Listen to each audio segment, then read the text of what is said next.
welcome sa Tongs TV. Yun, good morning mga katongs. Ayan, magandang araw. Ngayong araw po ay Huwebes, June 18. Kaya umuwi po ako nung Martes ng gabi. At kahapon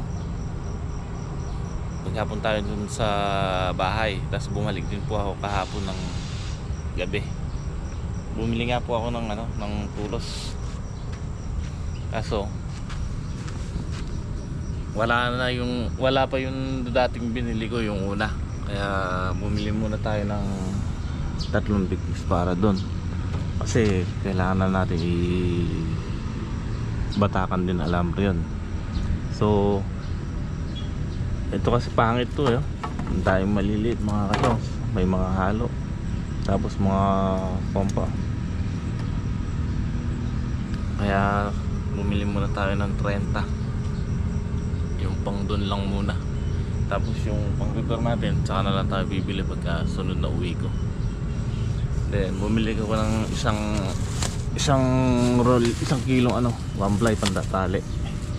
Magtatali na nga po sila mamaya dito sa ito. Magtatali na sila dun para mamaya lang makapagtanim na tayo. Mamaya hapon pwede na tayo magtanim.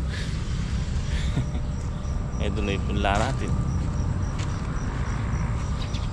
2 araw lang ako, ay 1 araw lang ako nawala eh. Ayan na po yung punla natin.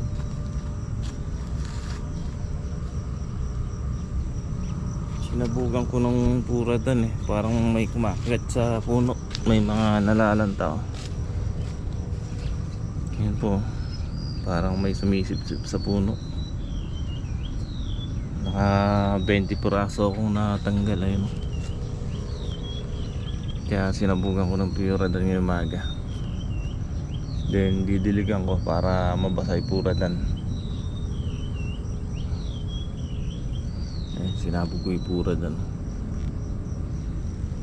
Binudburan ko. Ganda ng punla natin mga katongs. Pang ilan araw pa lang po yan, pang 5 buhat ng pinla natin. So binutas din nila Greg kahapon to, itong pagtataniman. Kaya mamayang hapon pwede na tayo magtanim. Pinabutas ko na. Tapos yan, magkupan na rin sila ng alambre. Magtatali na rin.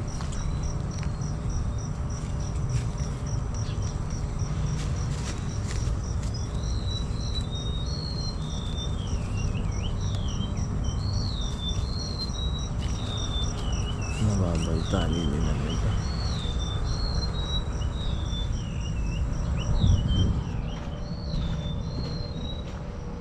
Mulan sana mamayang hapon pagka nagtatanim tayo para maganda.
magtatali na tayo. Yan. Dito na rin sila Utol, magtatali na. Sama si Greg. So ito medyo maluwag eh. Sa lang kasi natin tinali yan sa puno mangga. Pagayari natin magtali dito, mamayang hapon magtatanim na tayo. Tatanim na natin yung ampalaya. Ayan o, magkupa na tayo. So yung ginagamit namin dito, one ply, iba ng banana twine kasi nilagyan lang natin ng goma, binalo yung bukawi, kinalian bago natin itali yung one ply. Yung iba ang ginagamit dyan yung ply ng gulong, pero ito kasi wala tayong mabilan dito, kaya ito pinagtsatsagaan natin. So matibay naman din to mga katongs dahil ilan panahon na yung kabilang balag na yon. Ganito lang din ginawa namin. Basta importante may goma para hindi dumausdos. Ayan o, matibay yan.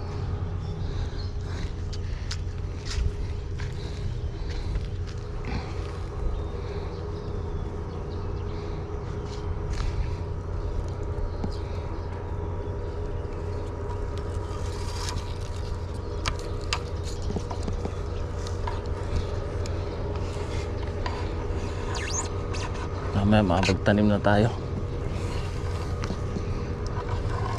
Makapagtanim na ng ampalaya.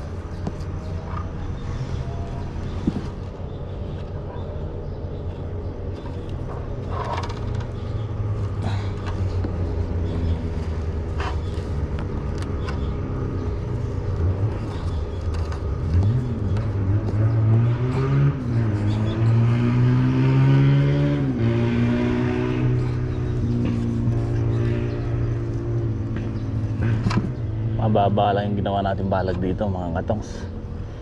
Tagulan naman. Ano,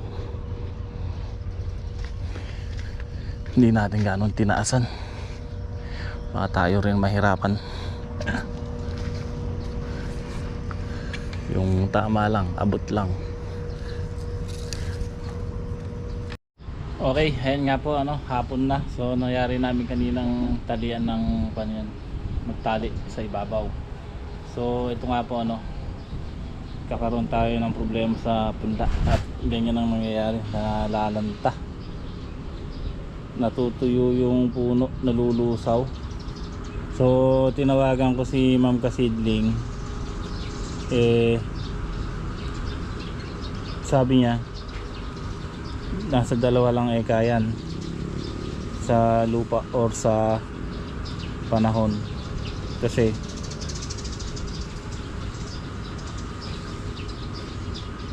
sabi niya maganda naman yung punla.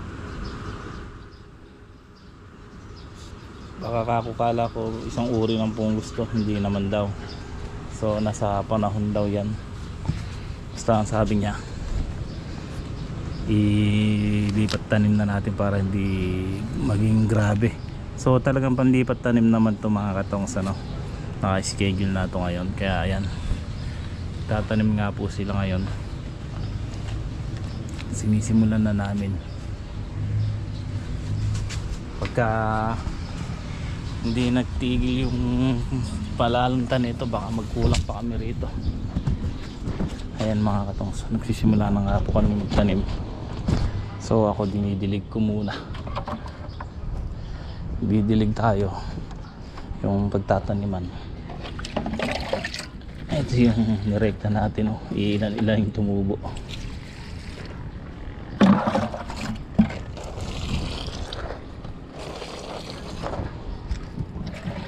Medyo tuyo na kasi lupa, kaya dinidilig-dilig ko muna.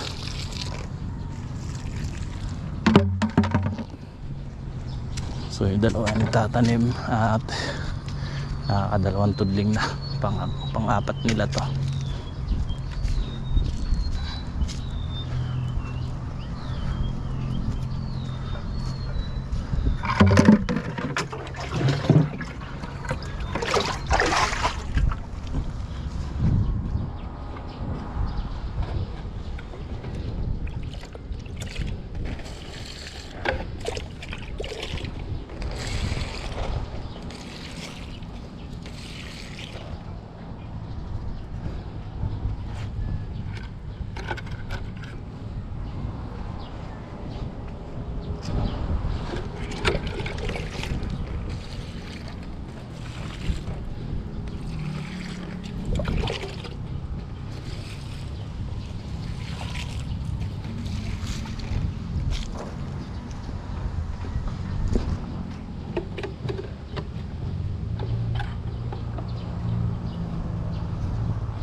dinidilig natin ito mga katongs, yung may halong Biokozyme. Yung tira nating Biokozyme, nilagyan ko ng tubig, tapos yan yung dinidilig natin, kaya medyo maitim siya.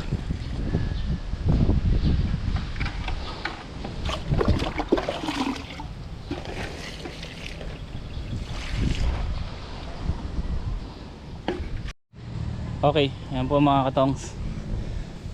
Nakaka 2, 4, 6, 7, 8 tudling na sila, kalahati na. Mukhang kukulangin pa tayo sa punla natin. So, dami kasing namamatay sa isang tray.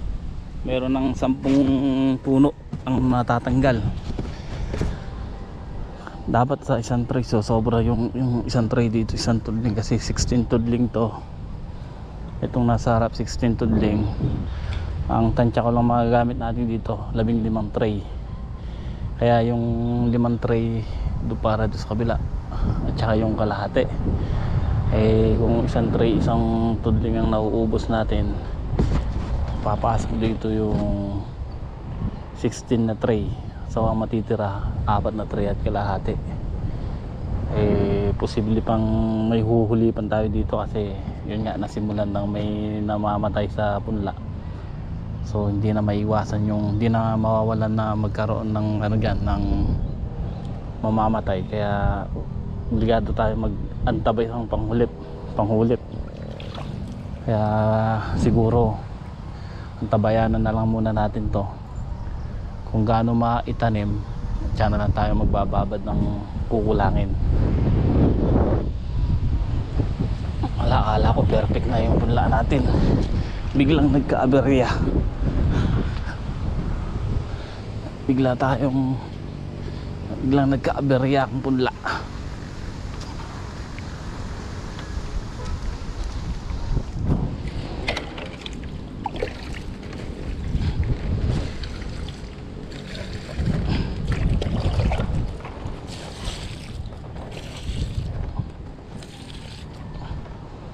So dito na sila, nakuha lang din ako, nahahabol tayo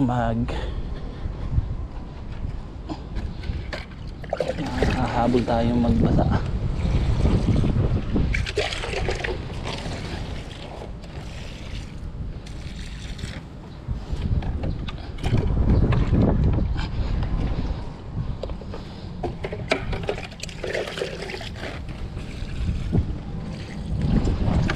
Dahil yung laman ng isang tray na 104, so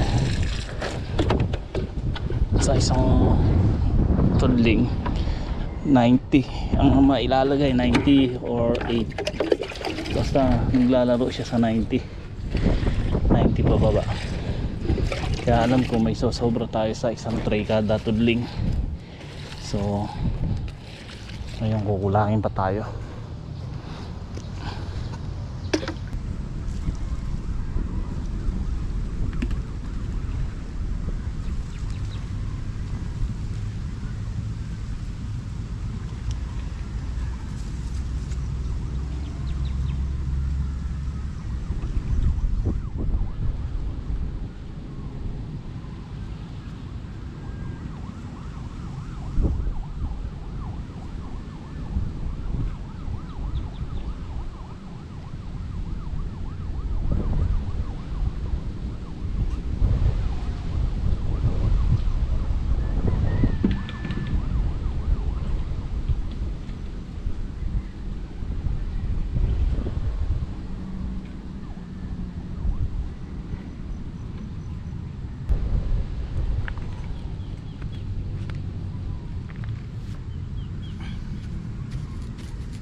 Okay. Last. Ha?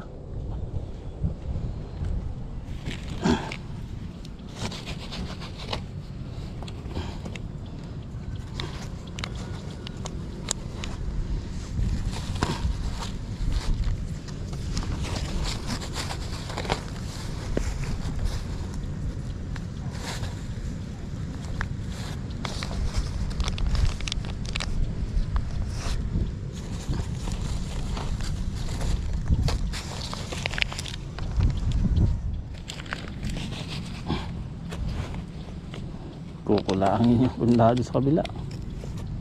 Kukulangin niya. Dadalaan siguro, no?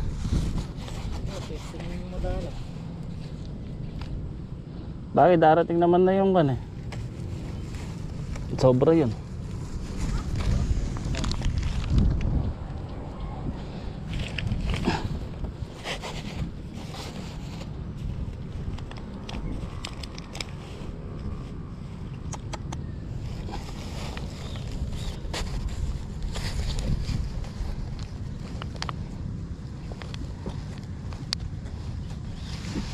Ano ng ugat to?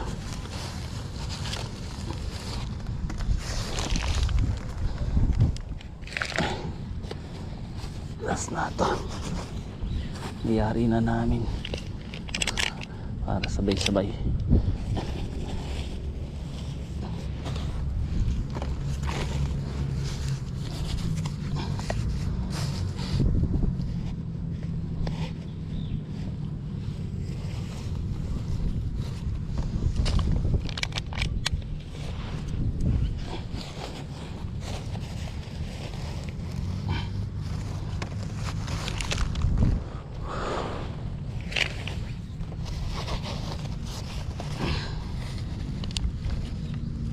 Apat na tray na lang yung natira dun.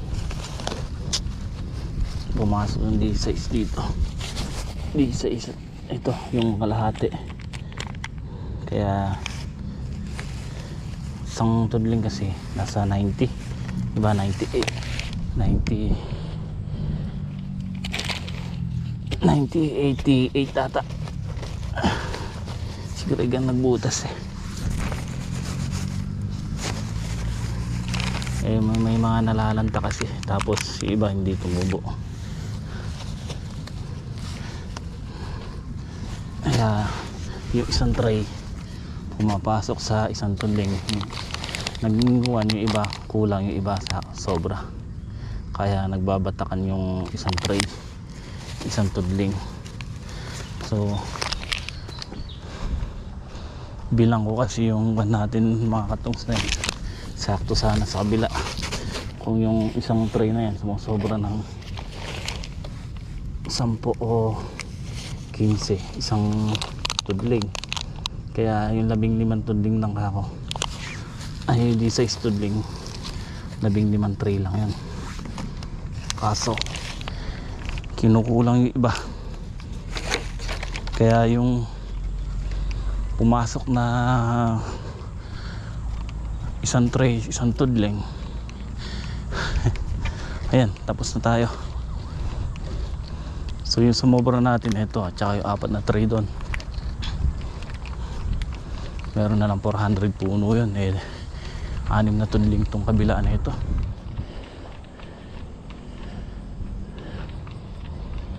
Kung tetesting natin yung madalang dito, bibilangin natin. Pero antabay pa rin tayo dito sa panghulip.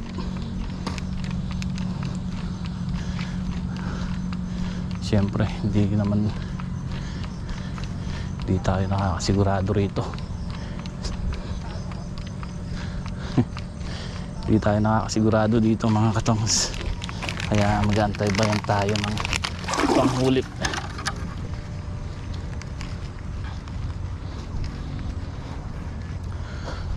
Nayari rin